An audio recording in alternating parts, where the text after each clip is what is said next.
One act of kindness. That's all it takes sometimes to change the entire trajectory of two lives. But what happens when that kindness comes back to find you? What happens when the stranger you helped in their darkest moment suddenly has power over your career, your livelihood, your future? Was it fate? Was it gratitude? Or was it something far more calculated? This is the story of Margaret Lane, a woman who stopped on a rainy October night to help someone she thought she'd never see again. And Nathan Caldwell, a man who disappeared into the storm only to return as someone completely different. Two strangers, two worlds. One moment that would bind them together in ways neither of them could have predicted. But before we dive deeper, let us know in the comments where you're watching from. We'd love to hear from you. And if you're new here, click on like, share, and the subscribe button so you never miss any of our upcoming videos.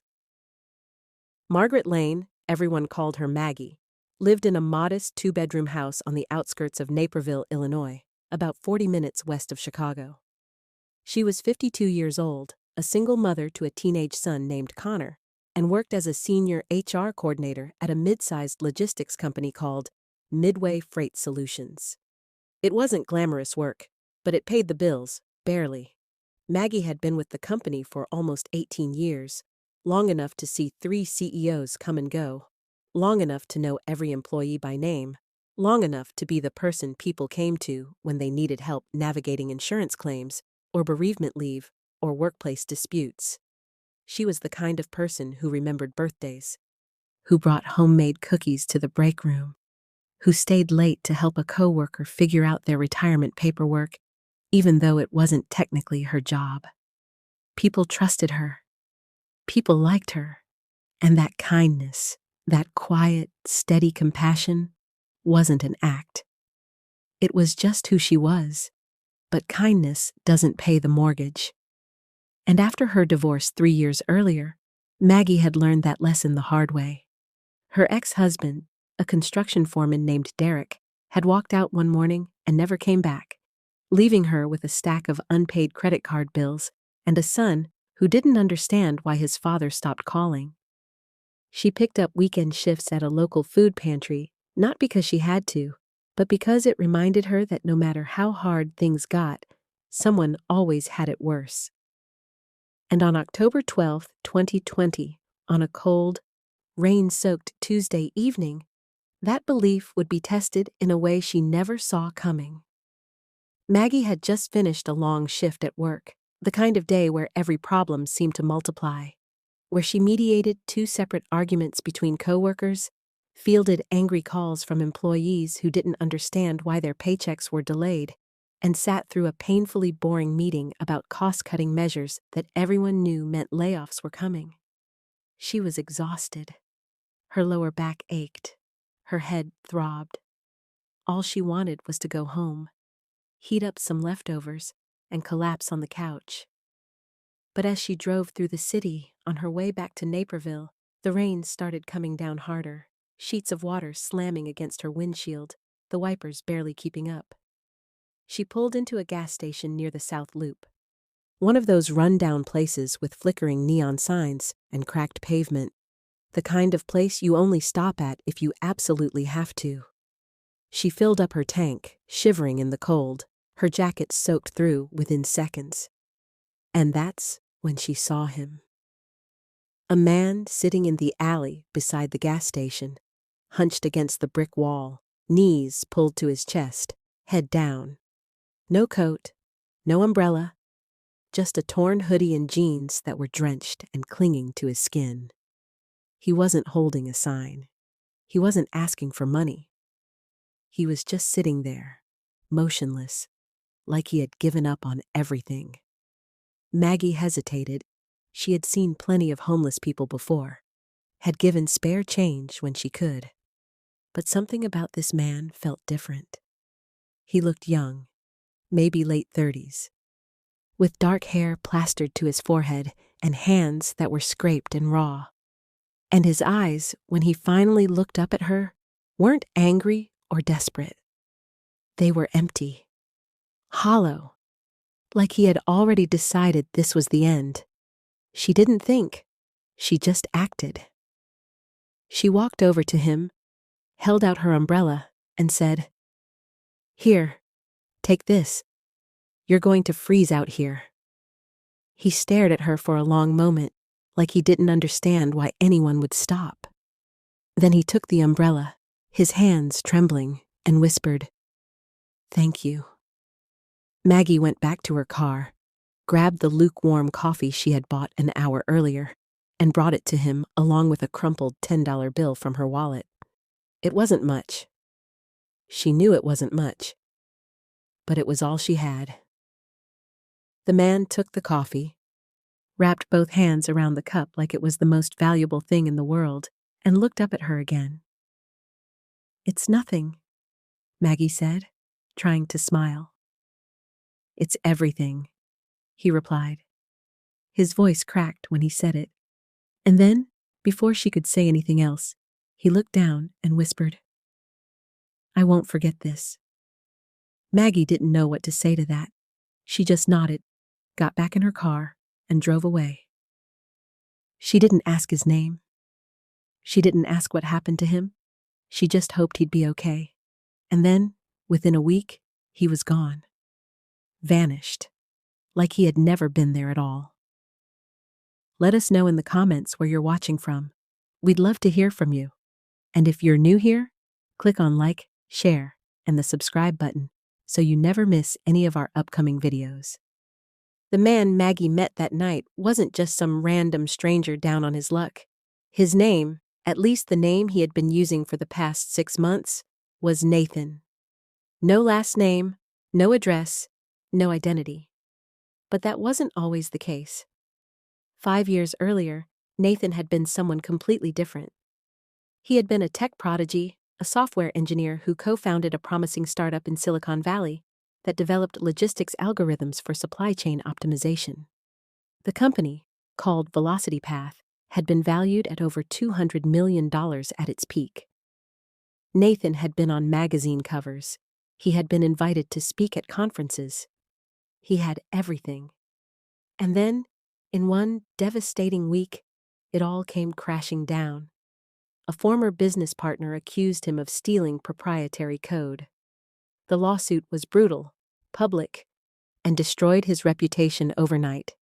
Investors pulled out. The company collapsed. Nathan's name became synonymous with fraud, even though the charges were later dropped due to lack of evidence. But by then, it didn't matter. The damage was done. No one would hire him. No one would even return his calls. His savings evaporated paying legal fees. His fiancée left him. His family stopped speaking to him. And so, Nathan did what he thought was the only option left. He disappeared. He sold everything he had left, which wasn't much, and moved to Chicago under a fake identity, living in shelters, sleeping in alleys, trying to figure out what to do next. And on that rainy October night, sitting in that alley next to the gas station, Nathan had made a decision. He was going to end it. He had written a note. He had picked a bridge. He was done. But then Maggie stopped. And for reasons he couldn't fully explain, that one small act of kindness, that umbrella, that coffee, that $10 bill, shifted something inside him. It reminded him that he was still human, that someone, somewhere, still saw him as a person worth helping. And so, instead of going to that bridge, Nathan made a different choice. He decided to rebuild, not as the person he used to be, but as someone new, someone better. Someone who would never forget the woman who saved his life. Within 2 weeks, Nathan had secured a fake identity through contacts he still had in the tech world. People who owed him favors. People who understood what it meant to need a second chance. He became Nathan Caldwell, a consultant with a fabricated but believable work history. He started small, taking freelance gigs, rebuilding his skills, working 18-hour days in libraries and coffee shops. And then, slowly, Methodically, he began to climb. He reconnected with old colleagues under his new name, pitched ideas, secured funding. Within 3 years, Nathan Caldwell had co-founded a private equity firm that specialized in acquiring struggling logistics companies and turning them around. And when Midway Freight Solutions, the company where Maggie worked, went up for sale in early 2023, Nathan made sure his firm was the one that bought it. Not because it was a good investment, but because he knew she worked there, and he wanted to repay her. Or at least, that's what he told himself. But the truth was more complicated than that, because Nathan hadn't just been grateful. He had been obsessed. Before we continue, let me ask you this. If you were in Maggie's position, would you have stopped that night? Would you have given away your umbrella, your coffee, your last $10 to a stranger you'd never see again? Think about it. Really think about it. Because most people wouldn't, and that's what made Maggie different. That's what made Nathan remember her. But was his obsession gratitude, or was it something darker? Something he couldn't even admit to himself? We'll find out. But first, let's talk about what happened after Nathan Caldwell walked into Midway Freight Solutions as the new CEO. Let us know in the comments where you're watching from. We'd love to hear from you. And if you're new here, click on like, share, and the subscribe button so you never miss any of our upcoming videos. It was a Monday morning in late April 2023 when Maggie first heard the news. The company had been sold. Everyone had known it was coming.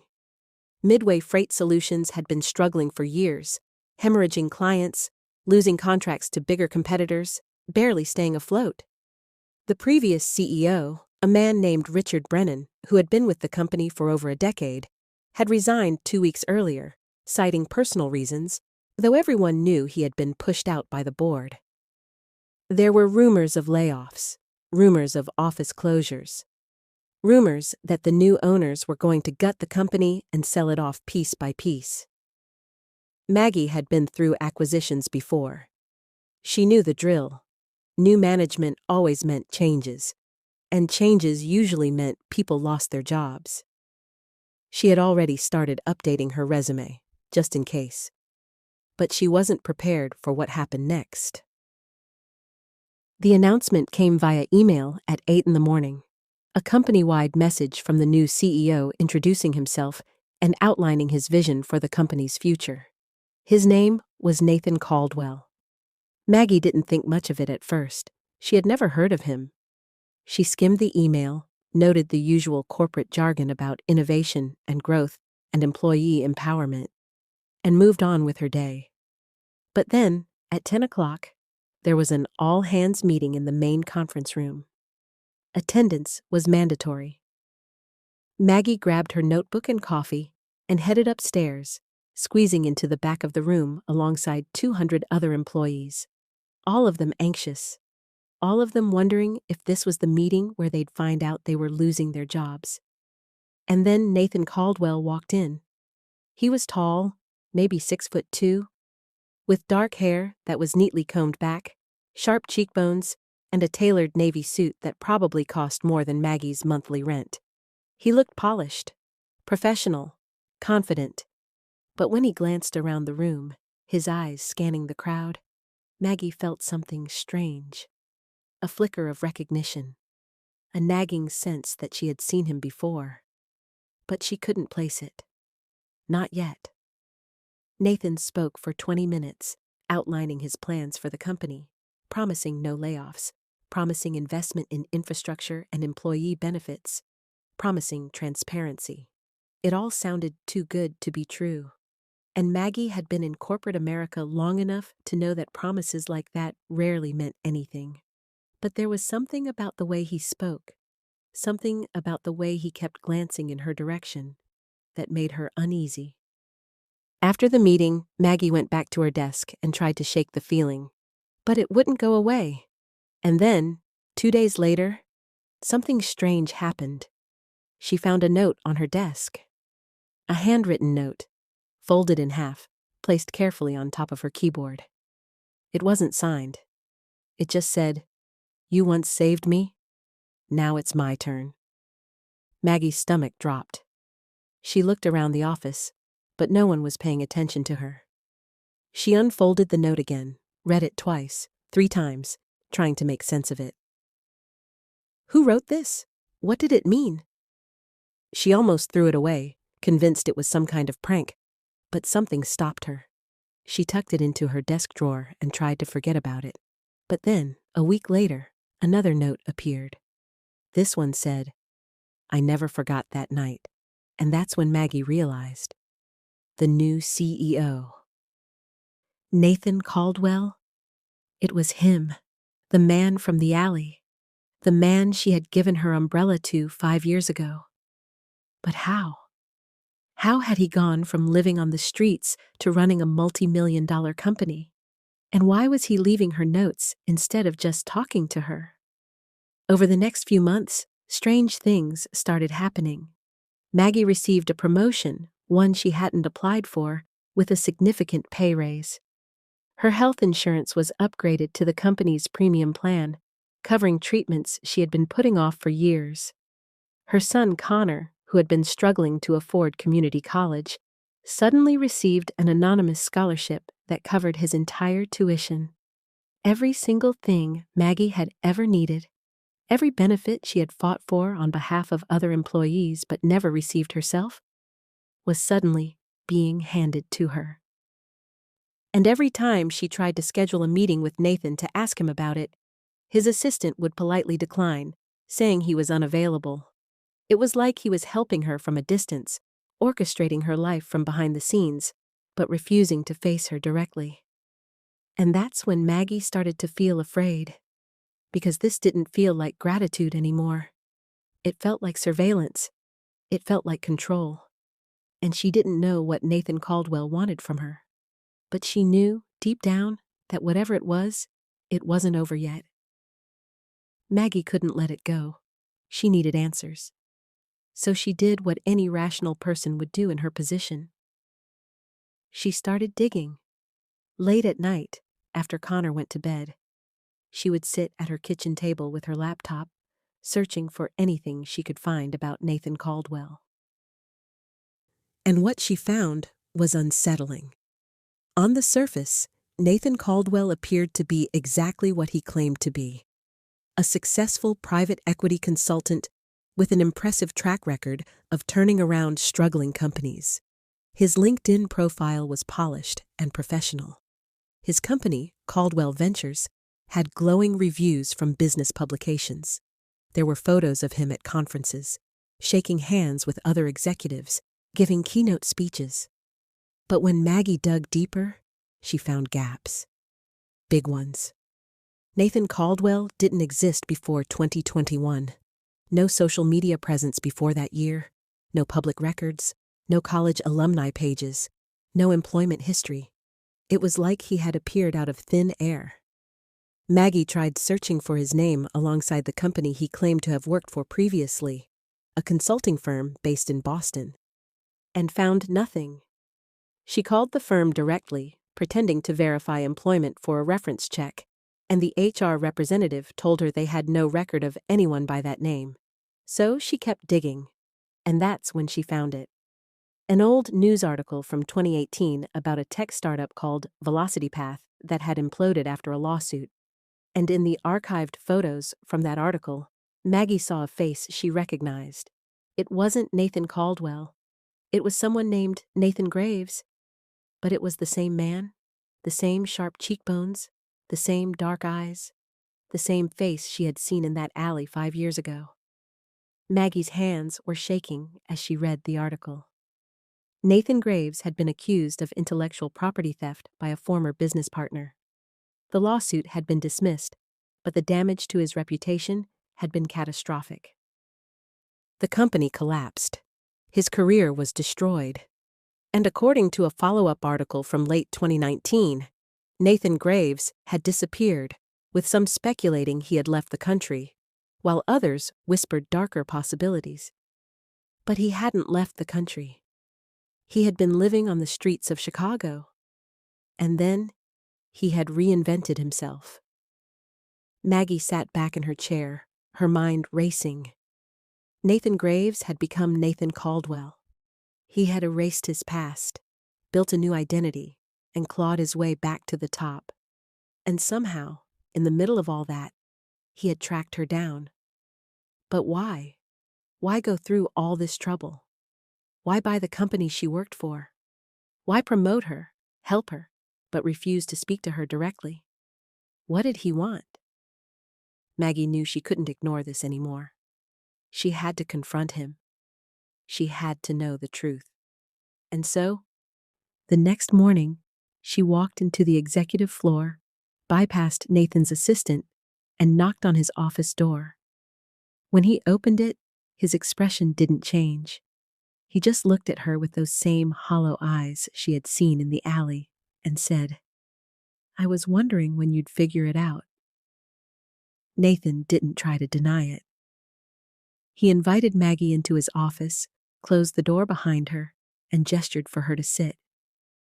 She didn't.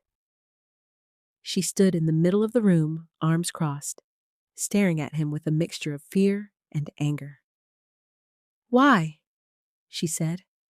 Her voice was steady, but her hands were trembling. "Why did you do all this?" Nathan walked over to the window, looking out at the city skyline, his hands in his pockets. For a long time, he didn't say anything. And then, finally, he spoke. "Because you saved my life." His voice was quiet, almost too quiet. Maggie shook her head. "I gave you an umbrella and some coffee. That's not saving someone's life." Nathan turned to face her, and for the first time, she saw something in his eyes that wasn't empty. It was raw, vulnerable. "You don't understand," he said. "That night, I had already decided I was done. I had written a note. I had picked a spot. I was going to end it, and then you stopped. You didn't have to. You didn't know me. You didn't owe me anything. But you stopped. And for the first time in months, I felt like maybe I still mattered. Like maybe I was still a person worth something. So yeah, Maggie, you saved my life." Maggie felt her throat tighten. She didn't know what to say. Nathan continued. "After that night, I made a promise to myself. If I ever got back on my feet, I would find you. I would repay you. And when I found out you worked here, I knew what I had to do. I bought the company. I made sure you were taken care of. I made sure your son had a future. I made sure you had everything you ever needed." Maggie's anger flared again. "You didn't ask me if I wanted that. You didn't talk to me. You just controlled my life from a distance like I was some kind of project." Nathan's jaw tightened. "I didn't want to make you uncomfortable. I didn't want you to feel obligated. I just wanted to help."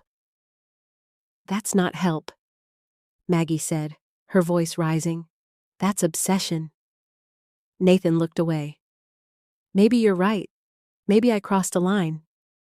But I don't regret it. Because without you, I wouldn't be here. And I wanted to make sure you knew that." Maggie took a deep breath. She could see the sincerity in his eyes. She could see the pain. But she also knew that this couldn't continue.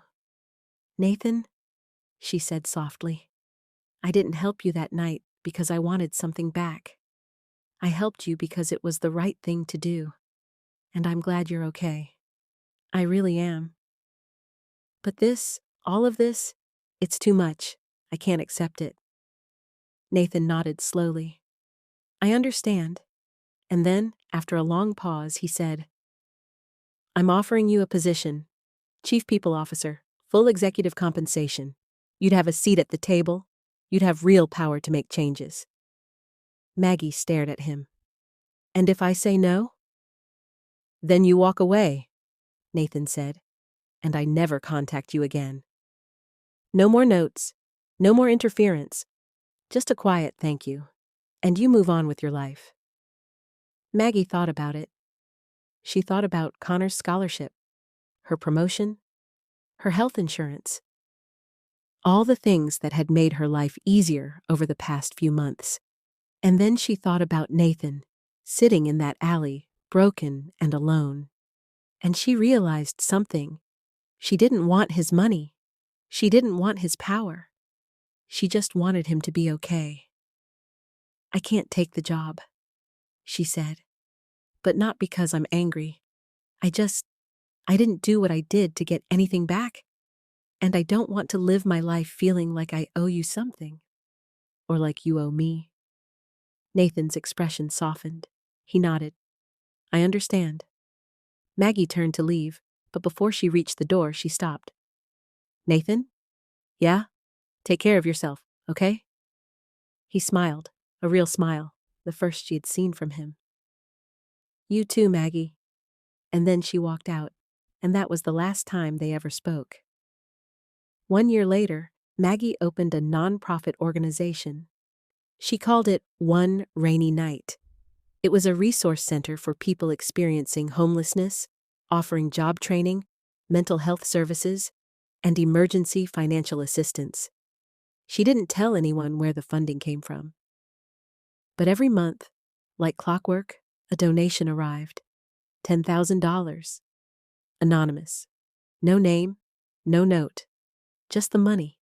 And Maggie knew. She knew it was Nathan. And she knew he was keeping his promise. He never contacted her again. Never showed up at the center. Never tried to take credit. He just helped. Quietly, from a distance. The way she had helped him. And maybe that's what this story is really about. Not obsession, not control. But two people who, in their own broken ways, saved each other. One rainy night. One small act of kindness, and a lifetime of gratitude that neither of them knew how to express. So, let me ask you this. Would you have stopped that night? Would you have given away your last $10 to a stranger in the rain? And if someone came back into your life years later, would you trust them? Or would you be afraid? Leave your thoughts in the comments below. Tell us where you're watching from. And if this story made you feel something, hit the like, share, and subscribe button, because we have more true stories with twists you won't see coming. Thanks for watching. And remember, sometimes the smallest act of kindness can change everything.